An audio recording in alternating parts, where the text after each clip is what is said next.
Looking deeply inside nature through the magnifying glass of science, designers extract principles, processes, and materials that are forming the very basis of design methodology. From synthetic constructs that resemble biological materials to computational methods that emulate neural processes, nature is driving design. Design is also driving nature. In realms of genetics, regenerative medicine, and synthetic biology, designers are growing novel technologies not foreseen or anticipated by nature. Bionics explores the interplay between biology and design. As you can see, my legs are bionic. Today, I will tell human stories of bionic integration, how electromechanics attached to the body and implanted inside the body are beginning to bridge the gap between disability and ability, between human limitation and human potential. Bionics has defined my physicality. In 1982, both of my legs were amputated due to tissue damage from frostbite incurred during a mountain climbing accident.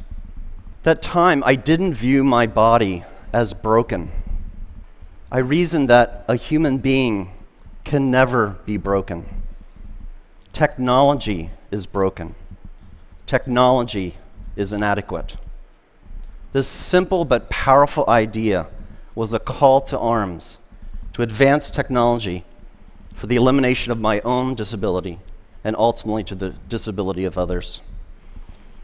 I began by developing specialized limbs that allowed me to return to the vertical world of rock and ice climbing. I quickly realized that the artificial part of my body is malleable, able to take on any form, any function, a blank slate for which to create perhaps structures that could extend beyond biological capability.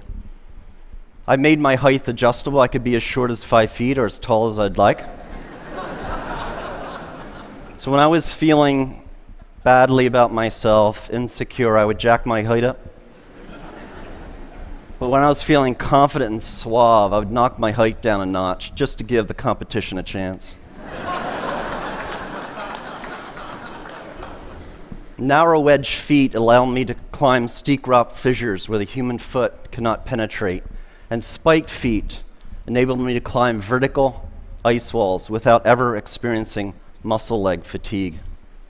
Through technological innovation, I returned to my sport stronger and better. Technology had eliminated my disability and allowed me a new climbing prowess. As a young man, I imagined a future world where technology so advanced could rid the world of disability, a world in which neural implants would allow the visually impaired to see, a world in which the paralyzed could walk via body exoskeletons. Sadly, because of deficiencies in technology, disability is rampant in the world. This gentleman is missing 3 limbs. As a testimony to current technology, he is out of the wheelchair, but we need to do a better job in bionics to allow one day full rehabilitation for a person with this level of injury.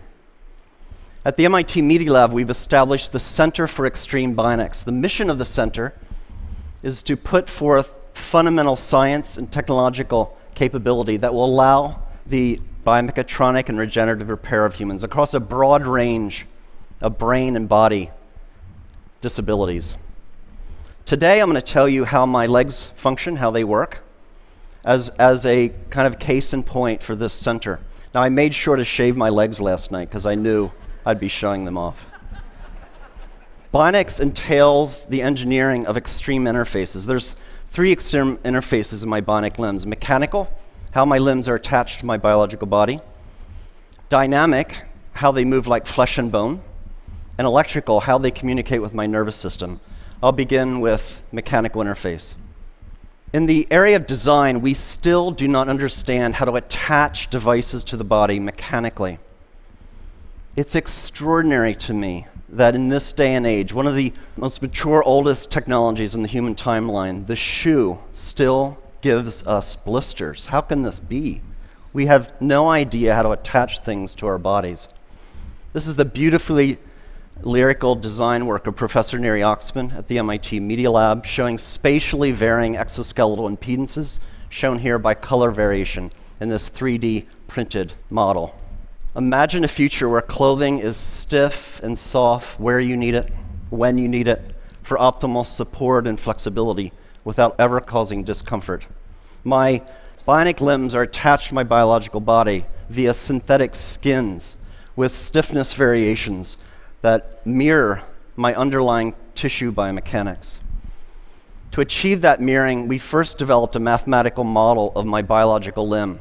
To that end, we use imaging tools such as MRI to look inside my body to figure out the geometries and locations of various tissues. We also took robotic tools. Here's a 14 actuator circle that goes around the biological limb. The actuators come in, find the surface of the limb, measure its unloaded shape, and then they push on the tissues to measure tissue compliances at each anatomical point. We combine these imaging and robotic data to build a mathematical description of my biological limb, shown on the left. You see a bunch of points or nodes. At each node, there's a color that represents tissue compliance. We then do a mathematical transformation to the design of the synthetic skin, shown on the right. And we've discovered optimality is where the body is stiff, the synthetic skin should be soft. Where the body is soft, the synthetic skin is stiff. And this mirroring occurs across all tissue compliances. With this framework, we produce bionic limbs that are the most comfortable limbs I've ever worn.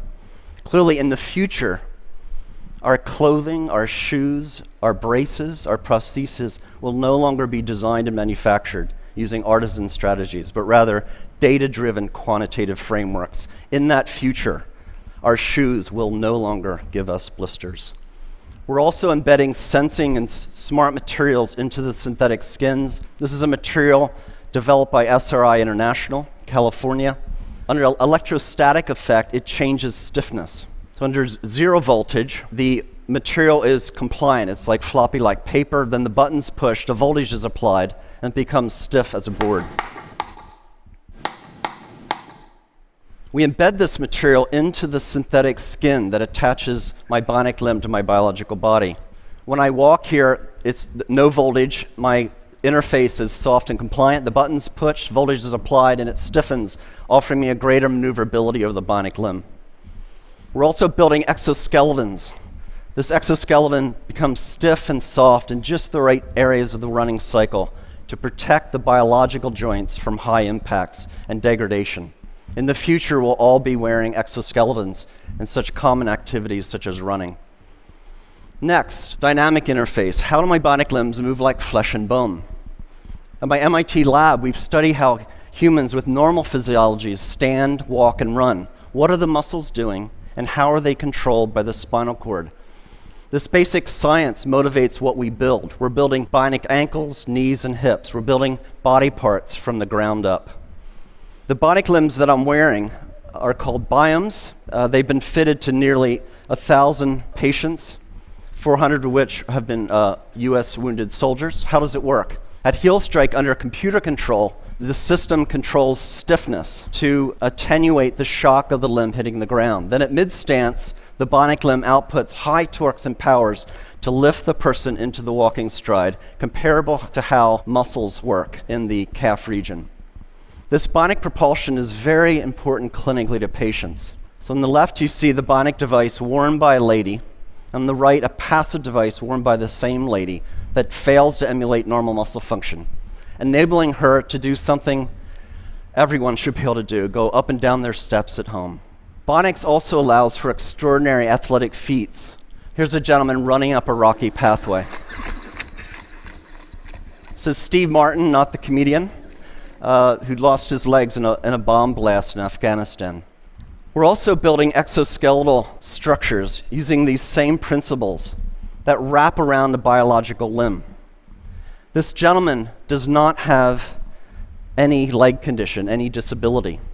He has a normal physiology. So these exoskeletons are applying muscle-like torques and powers so that his own muscles need not apply those torques and powers. This is the first exoskeleton in history that actually augments human walking. It significantly reduces metabolic cost. It's so profound in its augmentation that when a normal, healthy person wears the device for 40 minutes and then takes it off, their own biological legs feel ridiculously heavy and awkward. We're beginning the age in which machines attached to our bodies will make us stronger and faster and more efficient. Moving on to electrical interface, how do my bionic limbs communicate with my nervous system? Across my residual limb are electrodes that measure the electrical pulse of my muscles that's communicated to the bionic limb. So when I think about moving my phantom limb, the robot tracks those movement desires. This diagram shows fundamentally how the bionic limb is controlled. So we model the missing biological limb, and we've discovered what reflexes occurred, how the reflexes of the spinal cord are controlling the muscles. And that capability is embedded in the chips of the bionic limb. What we've done then is we modulate the sensitivity of the reflex, the modeled spinal reflex, with the neural signal. So when I relax my muscles in my residual limb, I get very little torque and power. But the more I fire my muscles, the more torque I get, and I can even run. And that was the first demonstration of a running gait under neural command. Feels great.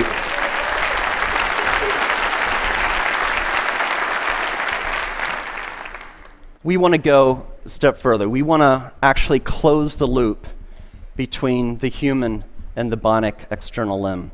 We're doing experiments where we're growing nerves, transected nerves, through channels or microchannel arrays. On the other side of the channel, the nerve then attaches to cells, skin cells and muscle cells. In the channels of motor channels, we can sense how the person wishes to move. That can be sent out wirelessly to the bionic limb. And then sensors on the bionic limb can be converted to stimulations in adjacent channels, sensory channels. So when this is fully developed and for human use, persons like myself will not only have synthetic limbs that move like flesh and bone, but actually feel like flesh and bone. This video shows Lisa Millette shortly after being fitted with 2 bionic limbs. Indeed, bionics is making a profound difference in people's lives. Oh my God. Oh my God, I can't believe it. It's just like I've got a real leg. Now don't start running. Now turn around and do the same thing walking up. Walk up, get on your heel to toe like you would normally just walk on level ground. Try to walk right up the hill. Oh my God. They're pushing you up? Yes, I'm not even, I can't even describe it. It's pushing you right up. Next week, I'm visiting the centers. Thank you. Thank you. Thank you. Next week, I'm visiting the Center for Medicare and Medicaid Services, and I'm going to try to convince CMS to grant appropriate code language and pricing so this technology can be made available to the patients that need it. Thank you. It's not well appreciated, but over half of the world's population suffers from some form of cognitive, emotional, sensory, or motor condition. And because of poor technology, too often conditions result in disability and a poorer quality of life. Basic levels of physiological function should be a part of our human rights. Every person should have the right to live life without disability if they so choose. The right to live life without severe depression. The right to see a loved one in the case of seeing impaired. Or the right to walk or to dance in the case of limb paralysis or limb amputation. As a society, we can achieve these human rights if we accept the proposition that humans are not disabled. A person can never be broken. Our built environment, our technologies are broken and disabled. We, the people, need not accept our limitations, but can transcend disability through technological innovation. Indeed, through fundamental advances in bionics in this century, we will set the technological foundation for an enhanced human experience, and we will end disability. I'd like to finish up with one more story, a beautiful story. The story of Adrienne Haslett Davis. Adrienne lost her left leg in the Boston terrorist attack. I met Adrian when this photo was taken at Spalding Rehabilitation Hospital. Adrian is a dancer, a ballroom dancer. Adrian breathes and lives dance. It is her expression. It is her art form. Naturally, when she lost her limb in the Boston terrorist attack, she wanted to return to the dance floor. After meeting her and driving home in my car, I thought, I'm an MIT professor. I have resources. Let's build her a bionic limb to enable her to go back to her life of dance. Brought in MIT scientists with expertise in prosthetics, robotics, machine learning, and biomechanics.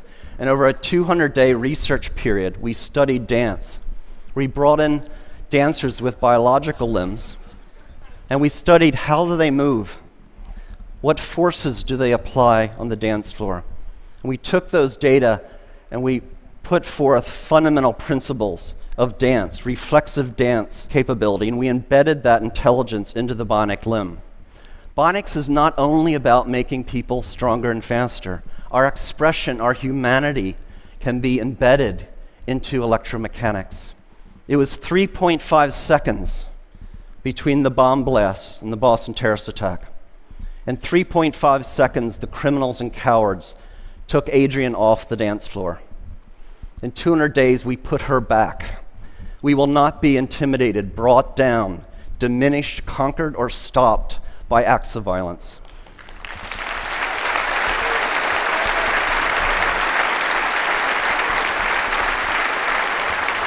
Ladies and gentlemen, please allow me to introduce Adrian Hoslett Davis, her first performance since the attack. She's dancing with Christian Leitner.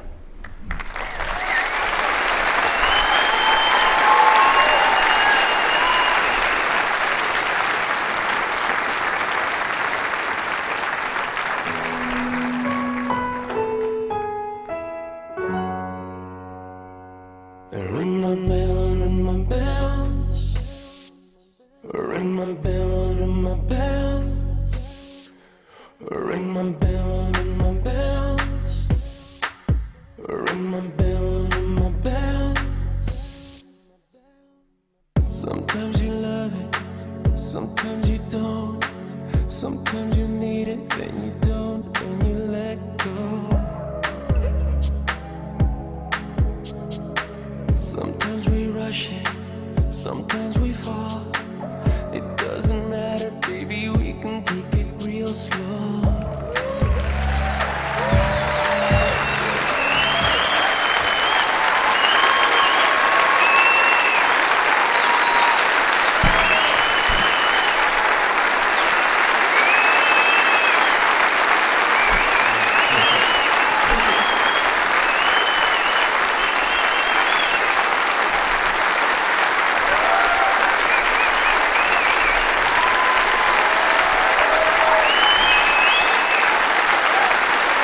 Ladies and gentlemen, members of the research team, Elliot Rouse and Nathan Bertarzi. Elliot and Nathan.